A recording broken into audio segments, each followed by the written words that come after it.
I'm at REITWeek 2011 in New York's Waldorf Astoria Hotel, and joining me is Walt Rakowich, co-CEO of Prologis. Prologis and A&B Property Corporation just completed a merger of equals, creating one of the dominant companies globally in the industrial sector. So Walt, now that the deal is officially done, how long do you expect it'll take the two companies to realize some of the synergies from the deal? Matt, we estimate that there's roughly $80 million on an annual basis of synergies. Roughly $15 million of the $80 million come from just simply having two public companies, redundancy, two boards of directors, two almost of everything. And that will pretty much come immediately.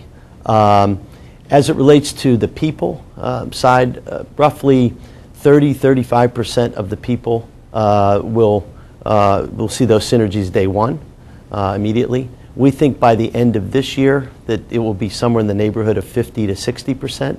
And that by the end of 2012 we should see 100% of those synergies coming through in full. And stepping back a little bit, what was the rationale behind the deal, and what did the two companies gain out of this? Well, first of all, when we put these companies together, we have an unbelievable platform throughout the world, roughly 600 million square feet of space on 4 continents. And so we're able to serve customers in ways that neither of us could in the past.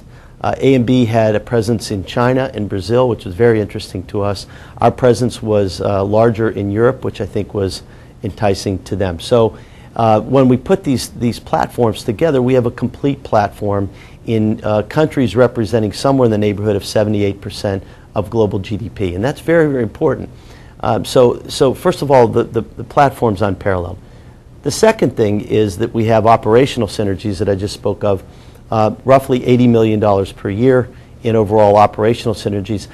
But we also have significant cost to capital synergies in putting these two companies together. We think long term the credit rating of the company will be higher, and as a result of that we think we'll see significant interest expense savings, and hopefully our equity will trade at a higher multiple down the road.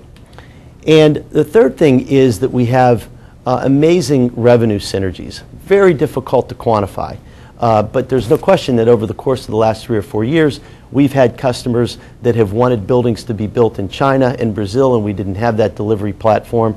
A&B has had customers that they'd like to see have buildings built for them throughout Europe. They didn't have that delivery system. And by putting these companies together, we think that the revenue synergies will actually probably be the most powerful, but the most difficult to quantify.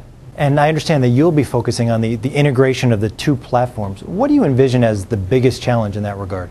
Well, first of all, the biggest challenge is, of course, losing people. Both A&B and Prologis had gone through significant reductions in their workforce over the last 2 years. And so what we were both left with were the best of the best. And so those redundancies, if you will, when bringing these two companies together are difficult, because these are people that you work with every day, and they're terrific people. And so that's the immediate impact.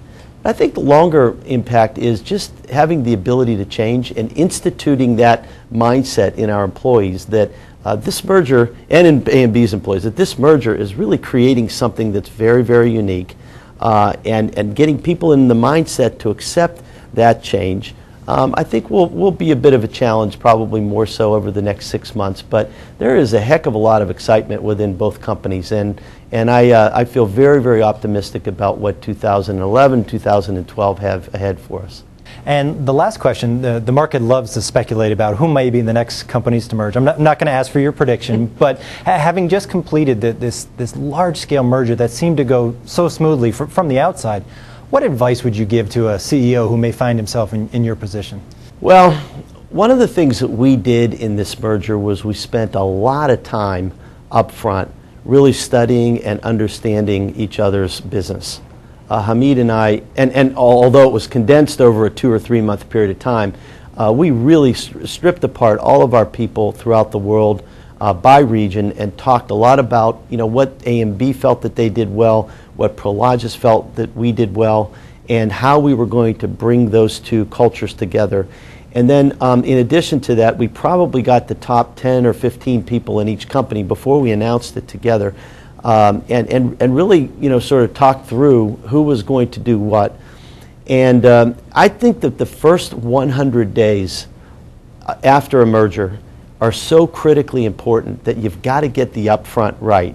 If you get the upfront right and you plan for it well, the merger can go very, very well. And I think we've done a terrific job of doing that throughout the organization, but it is really all about being together and trusting each other on the front end.